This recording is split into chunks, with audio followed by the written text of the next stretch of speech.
Hello student, I am Nidhi Shrivastava from NIT Institute.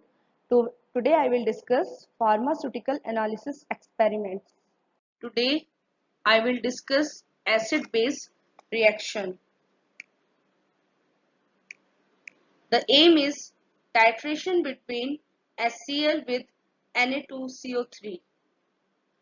Theory involved.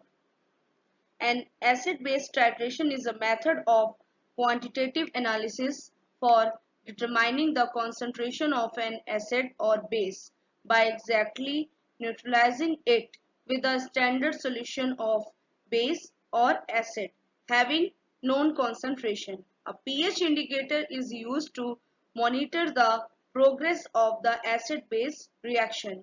In there, two apparatus are used. First is burette and the second is conical flask. Now